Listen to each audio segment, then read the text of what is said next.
Byung-ho sat in the corner of the observation lounge. His seat was comfortable, and the large window showed the stars moving past the ship. He held a warm cup of coffee in his hands.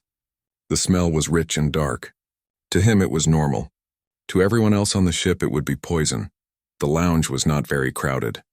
A few passengers sat in small groups. Most of them were Vrelians. Their skin was clear like glass and lights moved under it when they talked. Byung-ho had learned that the lights showed their feelings. Right now the lights were moving fast. They were nervous about something. A group of 5 Vrelians sat near him. They spoke in their own language, but Byung-ho's translator device changed their words to Korean in his ear. He pretended to look at his datapad, but he was listening to them. "I heard there is a human on this ship," one of them said. Her voice was soft and worried. "A real human from Earth?" "No," another one said. "That cannot be true. Humans do not travel on regular passenger ships. They stay in their own space." "It is true," a third Vrelian said. He was older, and his voice was serious. "I saw the passenger list. One human is registered. An engineer." Byung-ho took a sip of his coffee. He tried not to smile. The hot liquid burned his tongue a little, but he did not mind. He knew that this temperature would hurt most other species very badly. "Do you know what humans are like?" the first Vrelian asked. "I have read about them. They come from a death world." "What is a death world?" a young Vrelian asked. The older one answered. "It is a planet where everything tries to kill you. The air has too much oxygen. The gravity is too strong. There are storms and earthquakes. Diseases everywhere. And the animals. The animals are monsters." Byung-ho thought about Earth. He thought about the beaches where he played as a child. He thought about the mountains he climbed with his father. He thought about his grandmother's garden full of flowers. It did not seem like a death world to him, but he understood why aliens thought so. "Humans are persistence hunters," the older Vrelian continued. "Do you know what that means?" "It means they chase their prey for days without stopping. They do not run fast, but they never stop. They follow and follow until the animal dies from being too tired." "Can you imagine? What kind of creature does that?" "That is horrible," the young one said. The lights under his skin turned dark blue. "And they eat poison for fun," another added. "I read that they drink something called alcohol. It is a chemical that kills cells. They drink it and laugh. They also eat plants that cause pain. They call them spicy. They like the pain." Byung-ho remembered the spicy noodles his mother made. His mouth watered a little. He missed home food. The ship's food was safe for all species, which meant it had no taste at all. "I heard they made friends with wolves," the first Vrelian said. "Wolves are huge predators with big teeth. Humans took wolf babies and changed them over many generations. Now they keep them in their homes. They call them dogs. They live with apex predators by choice." "That makes no sense," the young one said. "Why would anyone do that?" "Because humans are predators too," the older one said. "They have forward-facing eyes. That is the mark of a hunter. They see the world like a target." Byung-ho looked up at the stars. His eyes did face forward, but he did not see targets. He saw beauty. He saw wonder. He saw places he wanted to visit and learn about. "And they are so strong," another Vrelian said. "A human child can lift more weight than an adult Vrelian. Their bones are thick and hard. Their muscles are like steel cables. I saw a video once of a human carrying another human on their back while running. Just for sport. What if the human on this ship is dangerous?" the young one asked. His voice was very quiet now. "Humans follow rules," the older one said. "They have laws and honor codes. But yes, they are dangerous. Very dangerous. I would not want to make one angry." Byung-ho shifted in his seat. His coffee was getting cold. He wondered if he should get more. But he did not want to stand up and walk past the Vrelians. They might notice him. "Which passenger do you think is the human?" one of them asked. They all looked around the lounge. Byung-ho kept his eyes on his datapad. His heart beat a little faster. He found it funny and sad at the same time. "Maybe that big Threnian near the window," one suggested. "He looks strong." "No, Threnians are always big." "It must be someone else. Why, what about that one in the corner?" another said. Byung-ho felt several pairs of eyes turn toward him. He did not look up. He kept reading his datapad. The screen showed engine reports, but he was not really reading them anymore. "No, that cannot be the human," the older Vrelian said. "Look at him. He is so small and quiet. Humans are supposed to be big and scary. That one looks harmless." "Maybe the human is not in the lounge right now," the first one said. Maybe they are in their room. I hope so, the young one said. I do not want to meet them. Byung-ho finally allowed himself a small smile. He took another sip of his coffee. It was cold now, but he did not care. He thought about going back to his room, but the stars were so beautiful tonight. He wanted to stay and watch them a little longer. The Vrelians kept talking. They shared more stories about humans. Some stories were true. Some were very wrong. They talked about human wars and human technology. They talked about human music and human art. They talked about how humans sent messages into space hoping to find alien friends, even though they did not know if aliens would be friendly or dangerous. Humans are strange, one of them said. They are predators, but they want to make friends. They are strong, but they cry at sad stories. They come from a death world, but they love peace. Maybe that is what makes them scary, the older one said. You never know what they will do. They do not make sense. Byung-ho closed his datapad. He stood up slowly and stretched. His back made a small popping sound. The Vrelians stopped talking and looked at him. He smiled at them and nodded politely. They nodded back, but their lights flickered nervously. He walked to the coffee machine and got a fresh cup. The machine made loud noises. He added sugar and cream. When he turned around, the Vrelians were still watching him. He walked back to his seat, moving carefully so he would not spill his drink.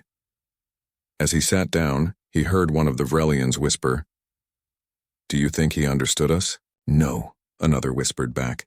"We were speaking Vrelian. He does not have a translator." Byung-ho touched his ear where the translator sat. It was so small that nobody could see it. He took another sip of his coffee and looked back at the stars. Tomorrow would be interesting. Tomorrow they would all find out who he really was.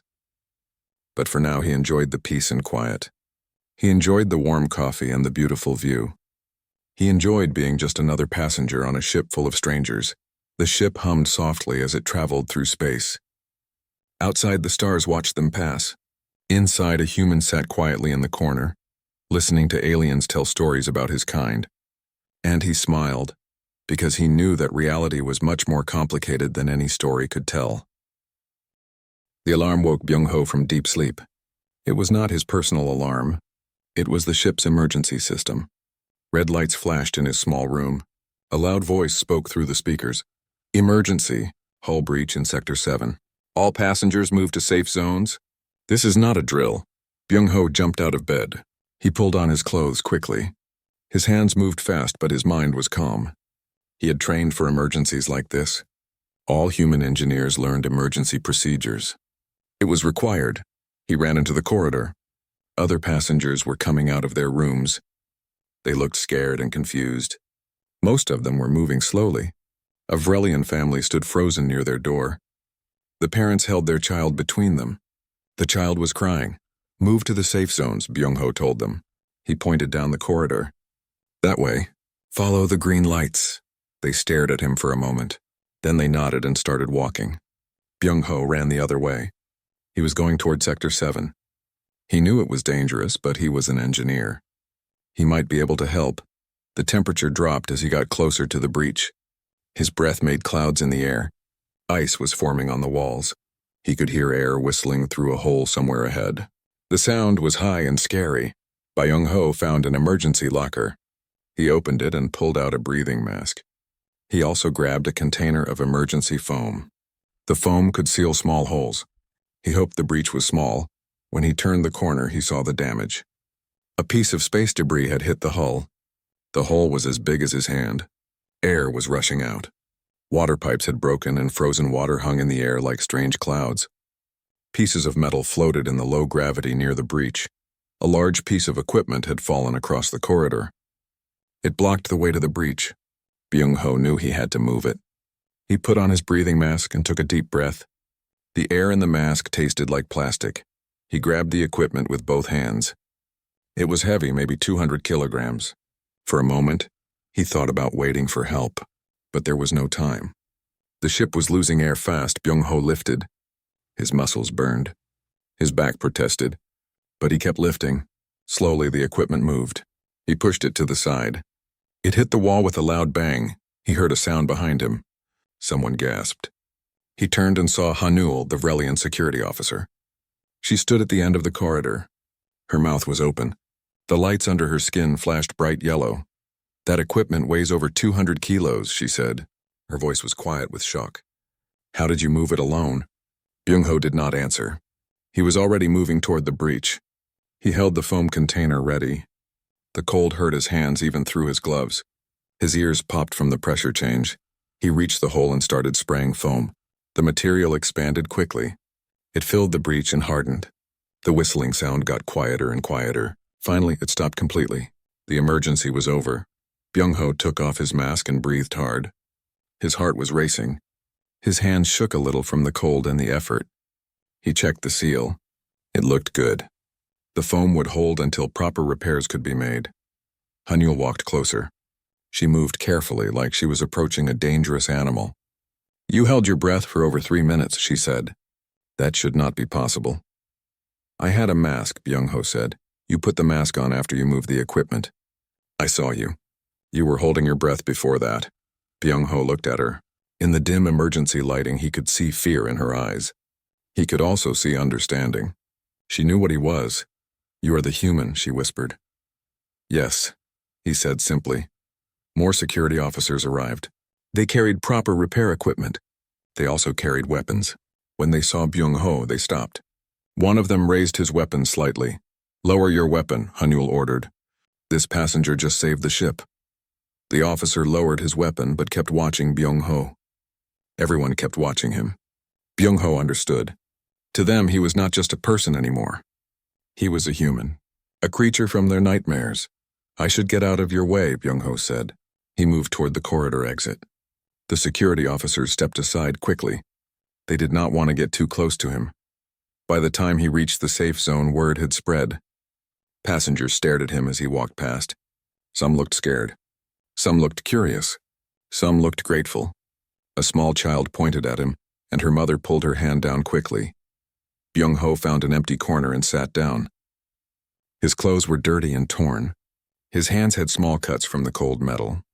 He was tired. Very tired, but he was also a little bit sad. Yesterday he was just another passenger. Today he was the scary human. The captain's voice came through the speakers. "Attention all passengers. The emergency is over. The breach has been sealed.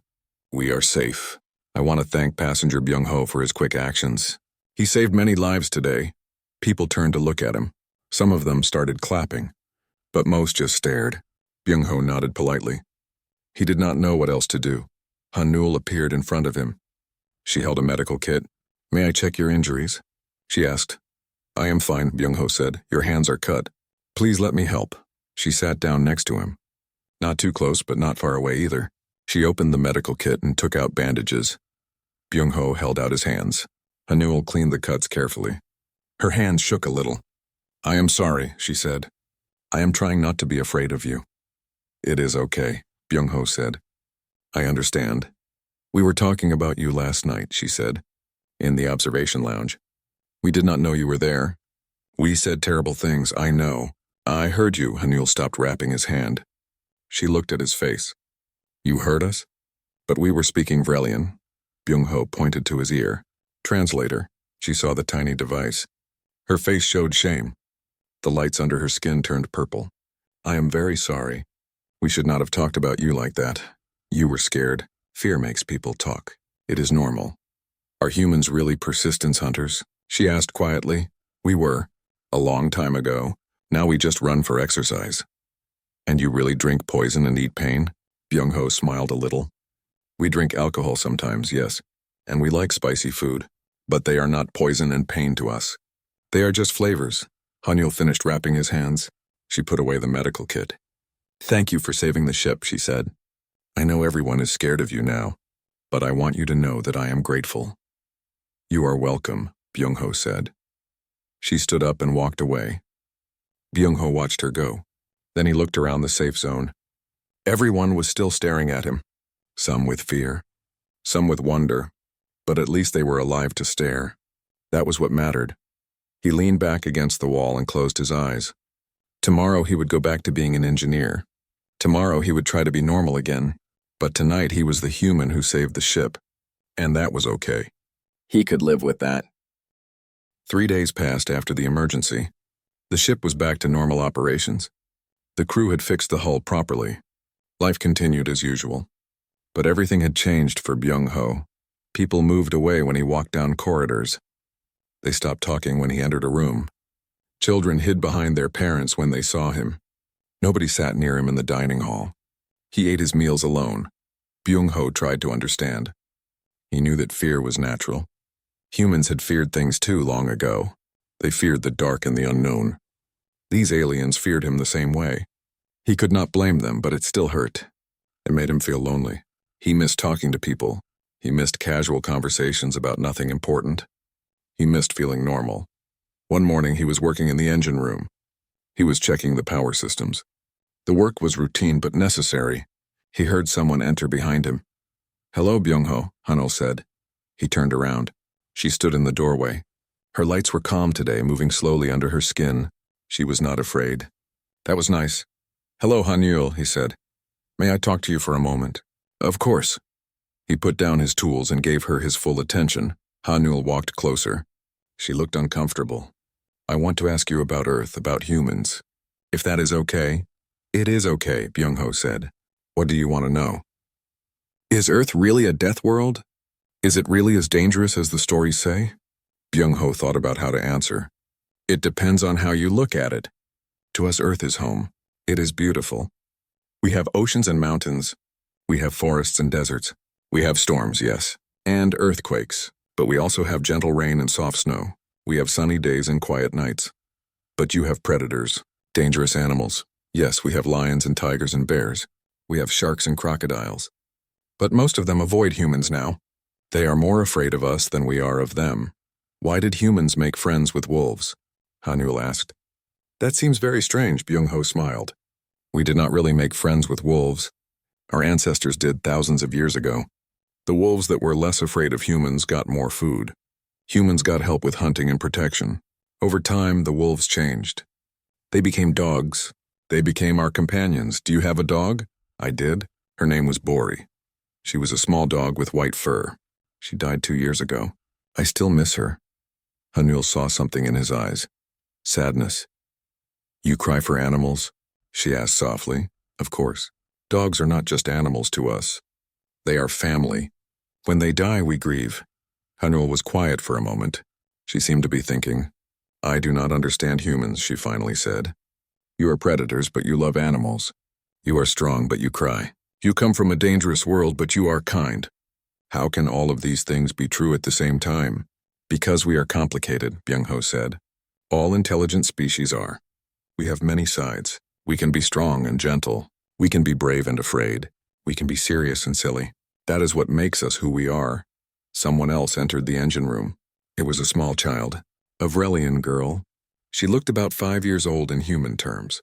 She was the same child who had been in the safe zone during the emergency. "Mi Young," Hanul said. "What are you doing here? Where is your mother?" The little girl did not answer Hanul. She walked straight to Byung-ho. She held a piece of paper in her small hands. Her lights flickered nervously, but she was not running away. "Hello," Byung-ho said gently. He knelt down so he would not seem so tall. Mi Young held out the paper. "I made this for you," she said. Her voice was very small. Byung-ho took the paper carefully. It was a drawing. She had used colored pencils. The drawing showed a stick figure with 2 legs and 2 arms. Next to it was another figure that looked like a Vrelian. They were holding hands. Above them, she had written words in Vrelian script. Byung-ho's translator read them. "Thank you for saving us." Something tight formed in Byung-ho's throat. His eyes got wet. He tried to blink the tears away, but they came anyway. One tear rolled down his cheek. Mi Young gasped. "Are you hurt?" she asked. She looked worried. "No," Byung-ho said. His voice was rough. "I am not hurt. I am happy. This is a beautiful drawing. Thank you, Mi Young." Hanul stared at him. "You are crying," she said. She sounded shocked. "I thought humans only cried when they were in pain." "We cry for many reasons," Byung-ho said. He wiped his eyes. "We cry when we are sad. We cry when we are happy. We cry when something moves our hearts. These are called tears of joy." Mi Young smiled. She was not afraid anymore. "Can I touch your hand?" she asked. "If you want to," Byung-ho said. He held out his hand. Mi Young touched his hand with one finger. Then she touched it with her whole hand. "You are warm," she said. "And soft. I thought you would feel like metal." Byung-ho laughed. "I am not a robot. I am just a person. A person from a death world," Mi-young said seriously. "A person from Earth." Byung-ho corrected gently. "We do not call it a death world. We call it home." Mi-young's mother appeared in the doorway. She looked panicked. "Mi-young, there you are. I told you not to run off." She saw her daughter standing next to Byung-ho. Her lights flashed red with fear. "It is okay," Byung-ho said. He stood up slowly. "She just wanted to give me a gift, look." He showed the drawing. The mother rushed forward and grabbed Mi-young's hand. But she paused. She looked at her daughter. Mi-young was smiling. She was not scared.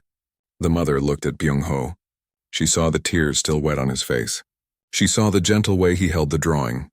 "Thank you," the mother said quietly, "for saving us, for being kind to my daughter." "You are welcome," Byung-ho said. The mother and daughter left.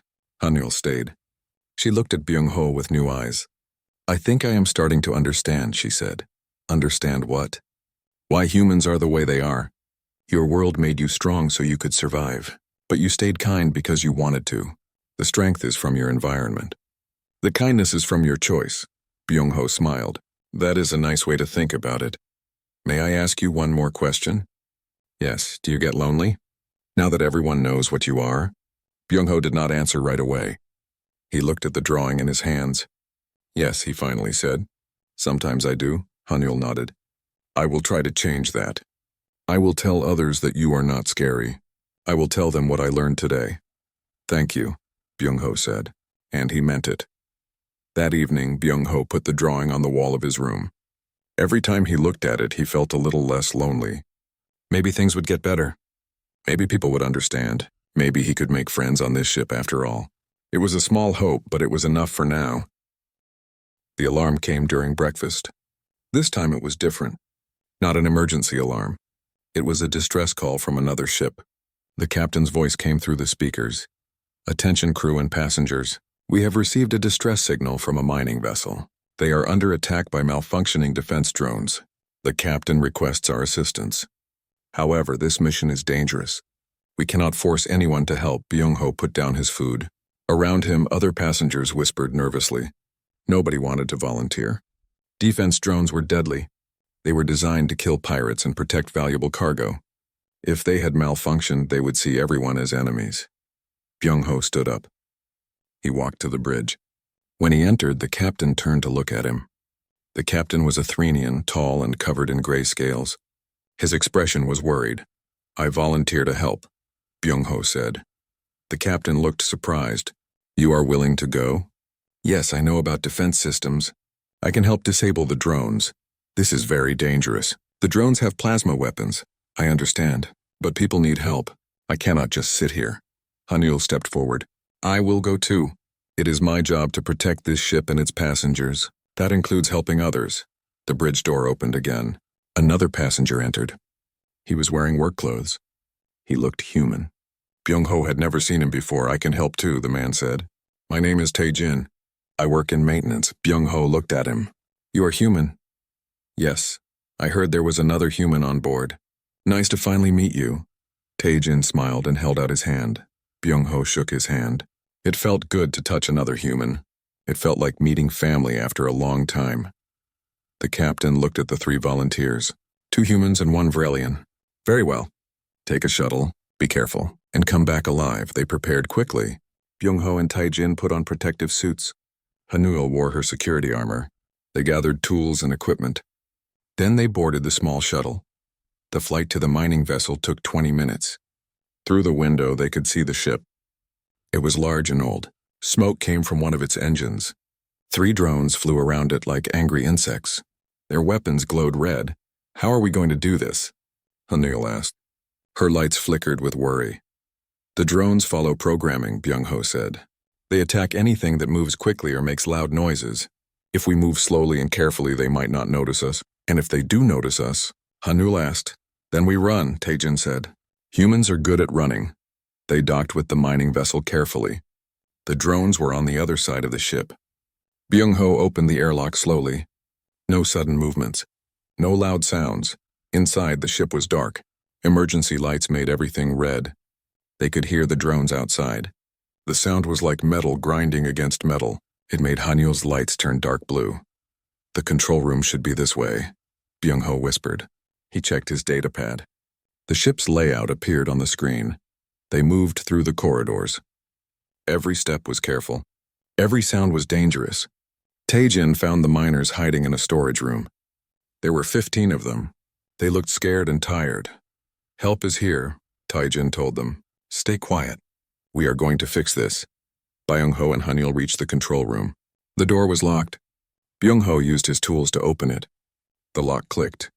The sound seemed very loud in the quiet ship. A drone appeared at the end of the corridor. Its sensors glowed. It had heard them. Its weapons started to charge. Run! Byung-ho shouted. They dove into the control room. A plasma bolt hit the doorframe. The metal melted. Hanyul slammed the door shut. Byung-ho locked it from inside. It knows we are here, Hanyul said. Her breathing was fast. Then we work fast. Byung-ho ran to the control panel. His fingers moved quickly over the keys. He searched for the drone control system. The drone hit the door. Once. Twice. The metal started to bend. They did not have much time. There, Byung-ho found the system, but it was locked. He needed a password. He tried common codes. Nothing worked, Byung-ho, Hanyul said. Her voice was urgent. The door was breaking, Byung-ho thought fast. Mining ships use simple systems. The password would be something easy to remember. He tried the ship's registration number. The system unlocked. Got it. He accessed the drone programming. The shutdown command was right there. He pressed it. The drone stopped hitting the door. Outside, the grinding sound stopped. Everything became quiet. Did it work? Hanyul asked. Byung-ho checked the screens. All 3 drones showed as inactive. Yes, they are shut down. Hanyul sat down. Her legs were shaking. That was too close. Tae-jin's voice came through their communicators. The miners are safe. The drones are off. Good work, everyone. Byung-ho helped Hanyul stand up. They opened the door carefully. The drone floated in the corridor, dark and still. It looked harmless now. The miners came out of hiding. They thanked the rescue team over and over. Some of them cried. They had thought they were going to die. One of the miners looked at Byung-ho and Tae-jin. You are humans, he said. He was a Vrelian, old and tired. I have never seen humans before. We are just people, Tae-jin said. People who wanted to help. You risked your lives for us. You do not even know us, but that does not matter, Byung-ho said. You needed help. We could give it. That is enough. They helped the miners transfer to the Celestial Wanderer. The mining ship would need major repairs. It could not fly safely. But everyone was alive. That was what mattered. When they returned, the passengers were waiting. Word had spread about the rescue. About the 2 humans who went into danger without hesitation. About how they saved 15 lives. This time, when Byung-ho walked through the crowd, people did not move away. They moved closer. They wanted to shake his hand. They wanted to thank him. They wanted to know his story. The fear was still there. He could see it in some eyes. But now there was something else too. Respect, gratitude, and maybe, just maybe, the beginning of friendship. 2 weeks had passed since the rescue. Life on the Celestial Wanderer felt different now. Better. Byung-ho walked through the corridors without people avoiding him. Some even smiled and said hello. It was evening. Byung-ho was heading to the observation lounge. He wanted to watch the stars again. It had become his favorite place on the ship. When he entered, he saw a group of Vrelians sitting together. They were the same ones who had talked about humans weeks ago. One of them saw him and waved. Byung-ho, come sit with us.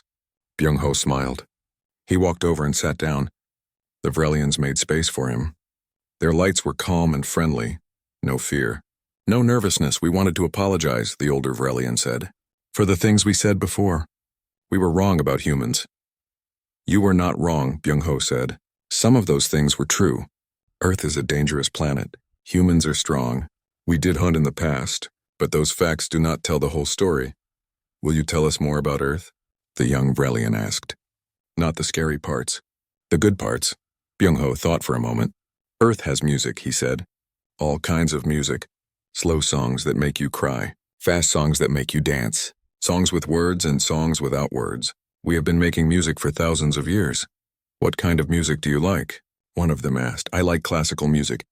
Music played with instruments. Violins and pianos and cellos. The sounds are gentle and peaceful. They remind me of rain falling on windows. Can you play music for us? The young one asked. His lights flickered with excitement. Byung-ho took out his data pad. He found a song he loved. It was called Clair de Lune. He played it. The piano notes filled the lounge. Soft and beautiful, like moonlight on water. The Vrelians listened quietly. Their lights moved slowly with the music. When the song ended, nobody spoke for a moment. The silence was full of wonder. That was beautiful, the older Vrelian said. I did not know humans made such gentle things.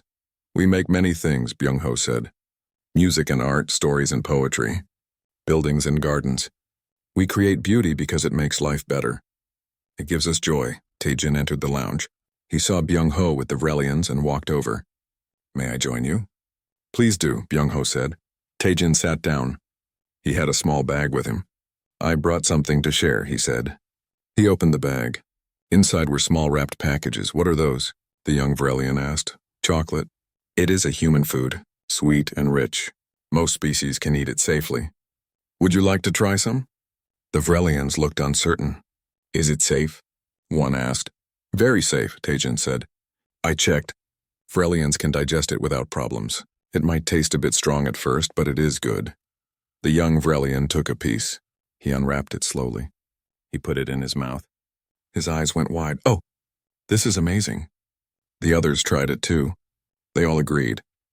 Chocolate was wonderful. Soon they were all eating and laughing together. It felt natural. It felt right. Hanul arrived with Mi-young and her mother. We heard there was chocolate, Hanul said with a smile. Plenty for everyone, Tae-jin said. He gave pieces to the newcomers. Mi-young sat next to Byung-ho. She was not shy anymore. Will you tell us a story? She asked. What kind of story? A story about Earth, about your home? Byung-ho thought about which story to tell. Then he smiled. I will tell you about my grandmother's garden. Everyone settled in to listen. Even some other passengers who had been sitting alone moved closer. They wanted to hear too. My grandmother lived in a small house in the countryside, Byung-ho began. Behind her house was a garden. She grew flowers and vegetables there. Roses and tomatoes. Sunflowers and peppers. Every morning she would wake up early and work in the garden. Was she a farmer? Mi-young asked. No, she was a teacher. But she loved plants. She said that growing things made her happy. She would talk to her plants. She believed they grew better when you talked to them with kindness. The Vrelians listened carefully. They found this idea interesting. Talking to plants seemed very human. When I was young, I would visit her every summer, Byung-ho continued. She taught me how to plant seeds, how to water them, how to be patient and wait for them to grow. She taught me that beautiful things take time. What happened to the garden? The older Vrelian asked gently. My grandmother passed away 3 years ago. The garden is still there. My mother takes care of it now. She says it helps her feel close to her mother. The roses still bloom every spring. The tomatoes still ripen every summer. Life continues. That is a beautiful story, Hanul said. It shows that humans understand life and death. That you value memory and connection. All intelligent species do, Byung-ho said. We are not so different. We all want similar things. Safety, happiness, people to share our lives with, a place to call home. The conversation continued. They talked about art and culture, about families and traditions, about hopes and dreams. The hours passed quickly. Outside the window, the stars kept moving. But inside the lounge, time seemed to slow down. Eventually, people started to leave. They had work to do or needed to sleep. One by one, they said goodbye to Byung-ho and Tae-jin. They thanked them for the chocolate and the stories. They promised to meet again tomorrow. Soon only Byung-ho, Tae-jin, and Hanul remained. They sat together in comfortable silence, watching the stars. Thank you, Hanul said quietly. For what? Byung-ho asked. For being patient with us. For showing us who you really are. For proving that fear and friendship can exist in the same heart. And that friendship can win. Byung-ho smiled. You gave me something too. You gave me a chance. Not everyone does that. The journey continues for another month, Tae-jin said. I think it will be a good month. I think so too, Byung-ho agreed. They sat together until late into the night. 3 beings from different worlds, But on this ship, in this moment, they were just friends. And that was enough. The next morning, Byung-ho woke up early. He went to the observation lounge. He wanted to watch the sunrise. In space, there was no real sunrise, but the ship would pass near a star soon. The light would be beautiful. When he arrived, he found Mi-young already there. She sat in his usual spot. She was drawing another picture. "Good morning," Byung-ho said. "Good morning." Mi-young smiled at him. "I am drawing your grandmother's garden. Will you help me? I want to make it perfect." Byung-ho sat down next to her. He looked at her drawing. She had drawn flowers and plants. A small house. "A woman with kind eyes. It is already perfect," he said. His voice was thick with emotion. "But I want to add more colors." What color were the roses? Red, bright red. Like blood. But beautiful blood. Lifeblood. Mi-young took a red pencil. She colored the roses carefully. Byung-ho watched her work. He thought about his grandmother. He thought about Earth. He thought about how far he had traveled and how much farther he had to go. But right now, in this moment, he was not alone. He was not feared. He was not the scary human from the death world. He was just Byung-ho, a person who loved music and gardens and quiet mornings. A person who had found unexpected friendship in the vast emptiness of space. The star appeared in the window. Its light filled the lounge with gold. Mi-young gasped at the beauty. Byung-ho smiled. And somewhere in the distance, Earth continued to spin. Home. Always home. But for now, this ship was home too. And that was a good thing. The journey continued. The stars kept moving. And the human who had once been feared was now simply part of the crew. Part of the family. Part of the story. A story that proved that understanding can overcome fear. That kindness can bridge any distance. And that sometimes the scariest thing about humans is how easily they can surprise you with their hearts.